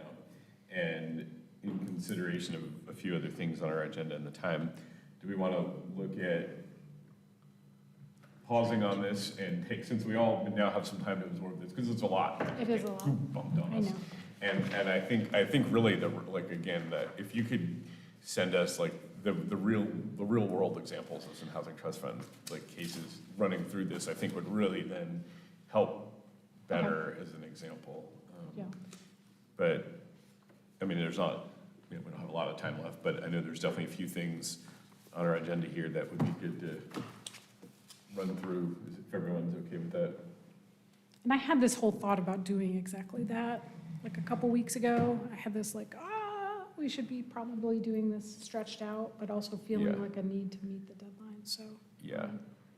Yeah, because, I mean, the reality is, it's not like people can't apply for housing trust fund right now, and it's not like if Right. this doesn't happen in December and it waits till January, February, people can still apply for housing trust fund in December, so, right? It's still open and rolling. Well, They'd like you not. we're discouraging that very hard. Because, Yeah. Because we're trying to do this cycle and we're trying to change Yeah. the policy. It doesn't, and just staff time, like how much time it takes to do all the things we're doing and then to, Yeah. but we want to get it right. There's nobody out there that has kind of said, I'm on I know of at least 3, 4, 5, 6 projects that will be applying, but nobody has said to me, I have to apply right now. So, okay. Let me take this back to your agenda. The other thing that I would recommend if we are gonna, when we look at this again and we're looking at the scoring criteria here and running some actual projects through it, I'd be really interested to crosswalk the scoring on city-owned land, Luigi, Housing Trust Fund, and fee rebates, because I started a rough look at that a few months back, just comparing what we're asking for each different program, and it really feels like there's some spots where our scoring criteria are really different, the priorities are weighted differently, and so, it seems like the things we want from projects should be pretty consistent from. I'm not sure I agree. I mean, I think the Luigi was designed for non-affordable housing developers, frankly, who wouldn't normally put affordable housing in their development. How can we get you to put at least 20% in your project? That's what it's designed around, and it doesn't seem to work for tax credit projects, so we won't be, you know what I mean? Like, people don't apply to both. Now, at the same time, I will say there are projects that have done both. Kirk Booth has done both. The Cassinger project did both. So there are, yeah. But don't we have market rate projects that said, I can't do 20%, I'll only do 10? I don't know if they got any money. They used to. We used to have that as a standard. The standard went up for it. But we also, the scoring changed so you could get a lot more, you know what I mean? We made it more usable. So, but yeah, so sometimes there's mixed policy goals, I guess is what I'm saying. Okay, I mean, that makes sense as long as we're clear on what those policy goals are. I mean, I think that's, if you're saying this committee shouldn't be digging into individual projects, then we should be helping to steer what our policy goals are. For sure. And as representatives of the community, deciding which ones, like, what different public benefits should have the higher weight in these. Oh, I definitely agree. I don't disagree with anything you said. Like, we should definitely look at the other things too. I'm not disagreeing with that at all. We should just know what the goals are and, It sounds like, so we'll have another opportunity in this to sink in, but it still sounds like the goal is to, it's almost like even though it's not technically stopping housing trust fund applications from coming in, current ones, they're being discouraged until this gets settled. yes. Okay. Okay. All right. We okay to move on over? Okay. Thank you, Sasha. Oh, sure. All right. Okay. Next up, I'll just, I'd asked to put this on the agenda. I'll just share a little bit about it. And really, I think this really ties back into this conversation of can anything from Housing Trust Fund go towards workforce housing, meaning the 80 to 100%. And where this conversation came up, and this also may come up, and maybe there's a second class of housing trust fund that could be done that's workforce housing. It would be nice to know if that's possible legally. What the impetus of this comes from, in the hospitality, in the restaurant hospitality world, and the restaurant group has become more active in trying to stand up as a voice for, hospitality workers who are, a lot of them in that 80 to 100% AMI. So last year from ABC, the ABC stores are operated by the state, the city boards get proceeds and profits from them, and the money goes into the general fund. So last year, for example, distribution, so the gross sales of ABC stores in the area were $50 million. Distributions to the city and the county increased 29% to $4.8 million. $4.8 million of alcohol proceed profits came back to the city. It goes into the general fund. So part of the question is there a way for some of that fund, which is basically kind of on the backs of hospitality workers or some of the workforce housing, is there a way to allocate some of those funds, not just into general funds, but into a workforce housing level funding tool? And I guess, the first question is, will be kind of the same legal question about housing trust fund. Can we design policies for 80 to 100% AMI? And then, this next question, which I think, I'll just kind of, I know we don't have time, but will continue to bring this up, is for pushing for workforce housing programs, because I think we as a city they're lacking. And then if there is a way to peg it to something like the alcohol, the ABC profits, which go right to general fund, if there's any way to allocate a certain percentage of that to workforce housing, which are the people, the way it works, all the restaurants buy the alcohol gets purchased from the city, basically, from the ABC stores within the city. So all of the restaurants, basically all of the restaurant workers and all the restaurants, they purchase the alcohol from the ABC store, and then the profit then is going back to the city. So is there a way to take a little bit of that and help the workforce? That's kind of the introduction of the discussion, and I think the legal parts would be really, helpful to know about this workforce housing. Can we do anything for over 80%? And if not, like, let's just know, let's put that to bed. Like, we can't, so we won't even discuss it anymore. I certainly would like to know that because. And has anybody else tried to do that in another city? Yeah. It's not really technically different than the money we put into the housing trust fund. You know what I mean? Like general fund is general fund. Yeah. And I think so yes, I will work on getting something about this legal thing for you. Yeah. I mean, there's that codes canons, but also I think there may be a question for your retreat to talk about. We have an annual report due in January to City Council, and that's your chance to make recommendations to City Council. And one of your recommendations might be, upping their $500,000 a year. That could be, you could ask them to look at that allocation, and, because those monies do go into the general fund and they get used for all the things, the garbage, all the staffing, all the things. It's not kind of, Yeah. But no, I think it really would be helpful to put this to bed because like you said, we're redlining a policy that currently says it goes up to median income. We're now adjusting it back to something that says 80%, which, doesn't help a large percentage of the city who need the help based on the numbers we shared. So, but I think it would be good to know, because that way we don't even need to discuss this if it's not even doable, and workforce housing means the city can't do it, so we need to figure some other program. It'd be good to know. So I'd appreciate it if we can get that. I was just even on a call just yesterday with some of the affordable housing folks in the Rock Triangle area. Yeah. And I can ask them all, like, what programs they have or workforce housing. I do know it was talked about at that conference as kind of like a no-go zone, and that cities were doing zoning incentives instead of funding. Yeah, okay.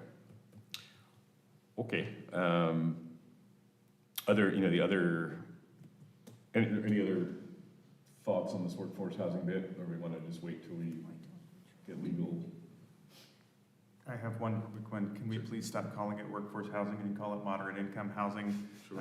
Everybody's in the workforce. The folks who at 30% are in the workforce, 60% are in the workforce. It really makes it hard for us to advocate for affordable housing when we're acting like those people aren't in the workforce. Very valid. Okay. And it's like chalk, fingers on the chalkboard. Yeah, sorry. Moderate income. Yeah. All right. Okay, there's a section, and we've got one public comment, we just need to kind of, on the section of updates and reports. So I think what sort of community what level community development update do you have? I could just send it to you all if you'd rather. There's not a lot to tell you. Nikki helped me with this, but, the mobile home thing passed, the, bond application, work has started on the Ramada project in East Asheville, and the RFQ for the missing middle study did close. And we got, I think, 5 or 6 proposals. I'm on the team that's reviewing them. So we're meeting in the next couple of weeks to go over those. Can I ask a question if most of them were from out of state or were they in state? Do you know? I didn't recognize anyone from in-state. Okay. But some well-known national firms. Good. There is a land use incentive grant request coming to council next week or 2 weeks, November 15th, 2 weeks. And it is did we talk about this in your last meeting? Very briefly. We did. Passing. But it passed HCD and finance. It's the lot next to Target. They're going to turn up to go there. It's a very difficult site, lots of topography, wetlands. So that's that, and that's pretty much it. Can I ask a question about 319 Biltmore? Sure. What's the status of 319 Biltmore? We're just waiting on, we're working on contracting. Do they have a schedule? I'm probably the only one, but I'm just worried about the bond. I mean, it has to be settled by November of next year, so where do you think it will be there? They're planning on starting their entitlement process soon, so we just have to finish our contracting with them. As far as we know, I think we've met the bond obligation as it relates, because the decision has been made, the property's already been purchased for that explicit purpose, and so we feel confident that we've met the bond obligation as per our LGC and our bond council. So the project is well underway at this point, so that qualifies. So it is just a matter now of the transaction closing, getting the entitlements, and it is in that legal process right now. So do we have any idea when those will come online? I mean, the project would be, it's at least a 2-year project, so you're probably looking at 2026 or 2025 before that, whatever the number is, would come Right, I online. think that, I can't remember the timeline that they stated. I'm thinking 26. if everything's So just going technically, yeah, for the bond, we don't have to have units open, right? But since there are subsidies that are requested is just the land alone, we feel that the transaction that has already been approved Okay, I just didn't wanna satisfies. run out of time. No, total, us too. But thankfully, yeah, we're good on that, and it's in process. I don't see the community development updates in our documents. Yeah, I usually just Okay. put them in there after the meeting. Okay, yeah.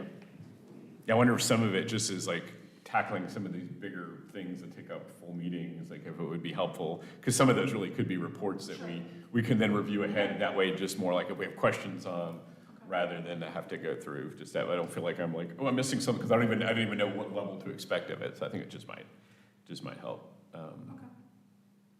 All right. Our retreat, so I think we are, last my understanding is we're doing this, the next meeting, right, which is December 1st? Okay. And we talked about doing this during our regular meeting time, but having it longer and doing it at Habitat for Humanity's boardroom. Is that, Would you all be okay with starting at 9, or would you rather start at 8:30? I think we're gonna need extra time. but the idea is we're going later, is that what the? Yeah. Yeah. 9 to 1, 9 to 2, wasn't it? 9 to 2? I thought it was 9 to 2. I thought it was 9 to 1, but I don't know. Oh, okay. I mean, I think it depends on you all and what you're able to do, because most of you Yeah. have jobs. Yeah, well, I would think, especially like if we weren't, Statement. yeah, I think the 9 to 1, but I think the 9 to 2, if basically now we have to consider this giant other piece, Please, yeah. this housing trust fund thing, I think that's now gonna it's gonna take some of the time that would have been a productive retreat agenda stuff, so I think, I would think 9 to 2, if it could work for everybody. I'm okay with 9 to 2 if everyone else is. Okay. And we will provide lunch, and we'll do coffee, Yep. and maybe we can do pastries in the morning or something. We can come and bake the night before. Yeah. But I'll speak from having a meeting there, yeah, and Andy's boardroom the technology is great, especially that if there's anyone who needs, if there is anyone we need to pull in from who can't be at the meeting for remote discussion, it's like they're sitting at the table with you. It was cool. That's good to know. Yeah. Okay, so we'll keep that 9 to 2, and then, I guess we'll work on some structure, some agenda focus, but, definitely we have this additional part of the Housing Trust Fund to discuss. We talked about some committee makeup, some additional, not seats, but additional, like designations of responsibilities would be important, and then also, kind of committee leadership. I think I've brought that up a few times, and I'm off by next September. Margie is vice chair, but last I understood, I think you would not be able to take in chair. And we've had some discussions, Andy's had some interest, but then there's some conflict of funding. So I think that's a big thing we need to talk about, to look at like what is the the leadership, and how's this committee gonna look like?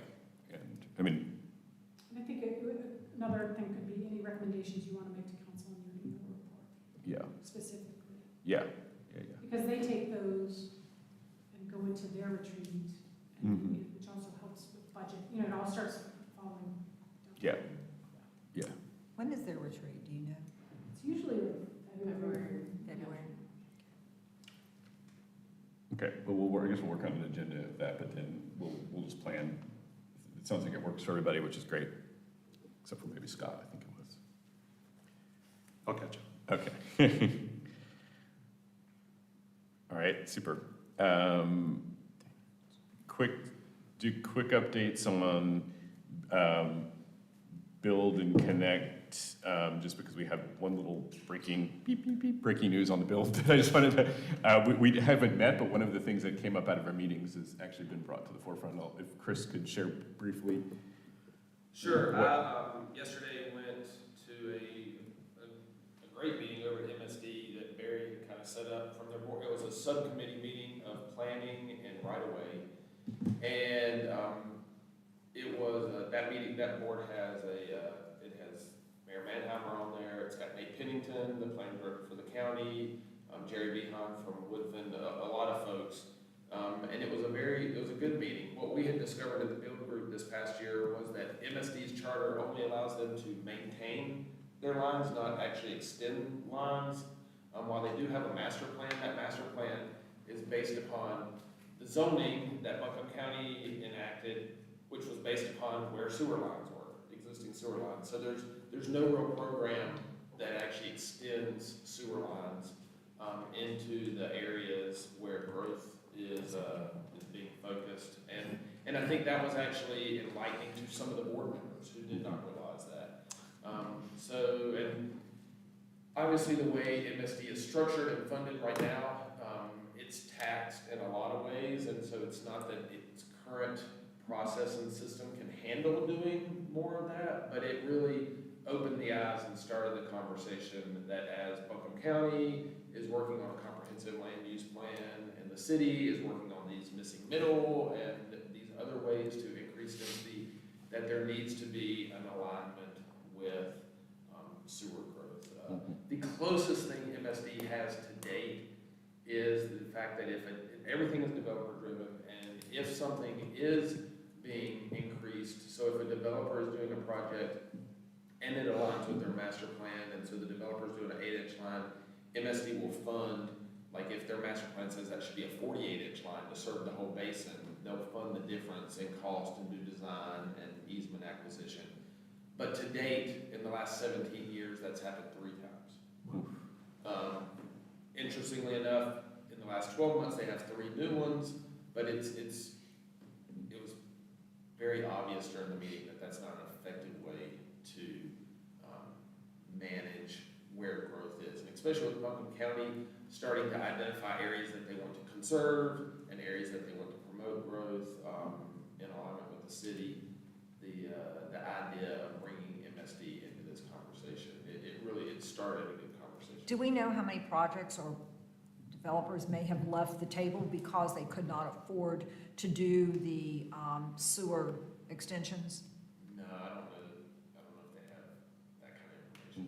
Okay. So there was the idea that bigger picture, trying to plan for growth in strategic, Mayor Manheimer used the term strategic areas, became obvious during the conversation yesterday that MSD plays a part in that conversation. That's good. That's great. Yeah. That's positive. No, I was very big. I appreciate you not being able to be there so that and asking me to attend, so it was good. I was ziplining. All right, well, thank you. Yeah, we were so excited for that, because that's something that came up during, our Build Task Force, and we were just astonished that MSD couldn't do that. So the fact that we as an advocate group and members of the community can actually have a voice that then they're actually, they recognize and brought this to the attention of their own board members who didn't even know it, so, and Connect, I believe you guys have met. Yeah, we met a couple of weeks ago. We talked a lot about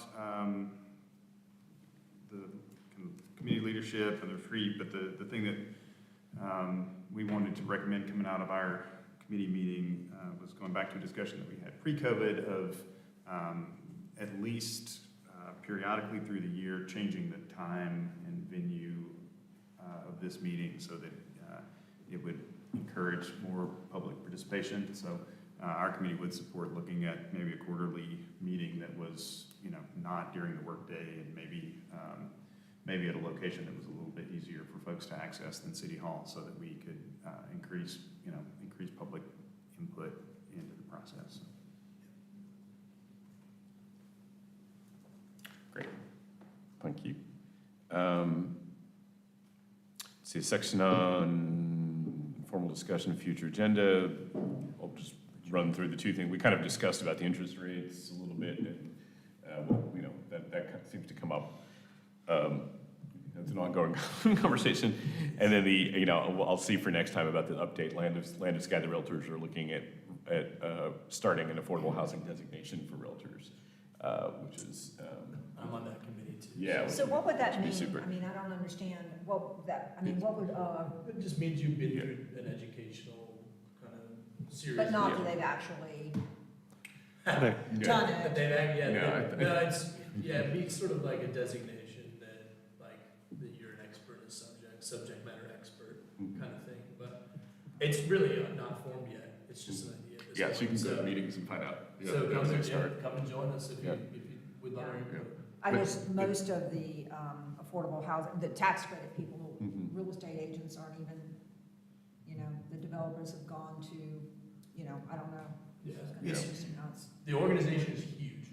Yeah. And if we can get any of their steam behind us and our initiatives, then it'll be a good thing. So. Mhm. Yeah, talked about, as much as for ownership, we talked about the benefit of having designations like that is for the realtors who are actually working on selling multifamily units, and for them to better understand the tools that are available for helping to preserve stock. That was kind of one of the big benefits that came out of the use, of it. So, but we'll see. That's kind of it's in process, and I just like to give kudos to anyone who's working towards educating people more about affordable housing. Athena Dygert, she's the person. Yeah. She's amazing. Cool. Athena Dygert. On this event reminder, there's an affordable housing fair November 19th at the East Asheville Library. Maybe we can I haven't heard about it, but I guess maybe we can see about adding a link or something. I haven't heard about it, but I'd go. okay. There's one public comment. We don't have public comment on the. It's just if anybody here wants to Okay. come up and talk. Okay. Does anyone here would like to speak? Okay. We have one letter that was received that is in that anyone can read. It's in the documents on our website as public comment, and they're welcome to read that. Thank you, everybody. Sure appreciate it. And we'll see y'all next month. Thank you. Thanks.